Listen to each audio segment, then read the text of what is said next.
Bulletin की शुरुआत करते हैं बड़ी खबर के साथ। संभव से बड़ी खबर आपको बताते चले, जहां पर बुलडोजर एक्शन को लेकर बड़ी जानकारी सामने आ रही है। मस्जिद और बारात घर गिराने के हुक्म को कोर्ट में चैलेंज किया गया है। इलाहाबाद हाईकोर्ट में आज फिर से सुनवाई होने वाली है। गौशलवरा मस्जिद कमेटी की कार्रवाई पर रोक लगाने की मांग है।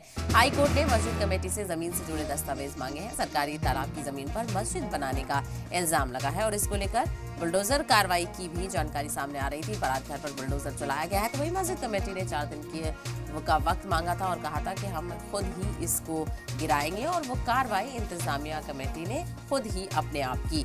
तो संभल में बुलडोजर एक्शन को लेकर जानकारी बताते चले, मस्जिद और बारात घर गिराने के हुक्म को कोर्ट में चैलेंज किया गया है और साथ ही साथ इलाहाबाद हाईकोर्ट में इस मामले को चैलेंज किया गया है। फिर से इस पर समाअत होने वाली है। गौशलवरा मस्जिद कमेटी की कार्रवाई पर रोक लगाने की मांग की गई है। हाईकोर्ट ने मस्जिद कमेटी से जमीन से जुड़े दस्तावेज मांगे हैं। हालांकि इससे पहले बताया गया था कि जब सुनवाई हुई थी तो मस्जिद कमेटी की तरफ से जो माकूल दस्तावेज नहीं पेश किए गए थे और फिर से हाईकोर्ट ने मस्जिद कमेटी से जमीन से जुड़े दस्तावेज मांगे हैं। बताया जा रहा है कि सरकारी तालाब की जमीन पर मस्जिद बनाने का इल्जाम है।